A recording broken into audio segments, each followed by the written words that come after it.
After seeing this movie, I'm starting to think Charlize Theron can kick almost anyone's ass. Almost anyone. Atomic Blonde. Rapid fire review. The plot. In 1989, British intelligence sends Charlize Theron into Berlin to find a secret list. And everyone in Berlin is after that list. And shit hits the fan. But it takes a while for shit to hit the fan. Ugh.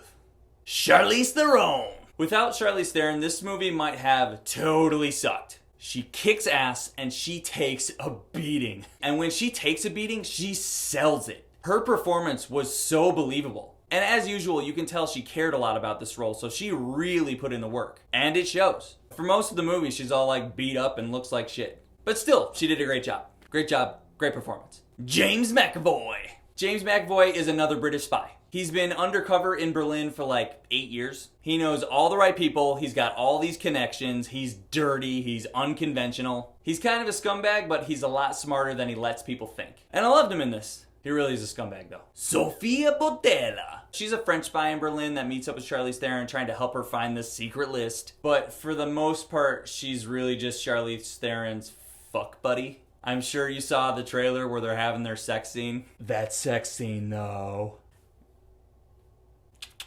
Other than that, she doesn't really play a big role in this movie. Overall, okay, the movie trailers are way better than this movie. Also, the movie trailers ruin a lot of the movie. And the first 2/3 of it is really sloppy. It's a sloppy setup and it's very choppy editing. A lot of very short scenes that are mostly expositional and kind of boring. Sloppy and choppy. This script is very unoriginal. I found most of what happened to be really predictable. Now, the style of this movie is very cool. I love the color palette they use. I like that it's kind of dark and dim. And they use a lot of bright neon highlights, which I really enjoyed. The music is 80s as fuck. And the story really isn't that great until the last like 30 minutes of the movie. I feel like the first 2/3 of the movie is just leading up to this glorious fight scene. Once you get up to this fight scene and after the fight scene, the movie's fucking awesome. So basically, if this was just a 45-minute movie, it would be just fucking awesome. Unfortunately, it's not. You just wait a long time for things to pick up. And once things do pick up, it's badass. It's a pretty cool movie if you can get through the first 2/3 of it. Based on the trailers though, I was disappointed with how this movie turned out. Why couldn't the whole movie just be like the trailer? Rapid fire review. Subscribe.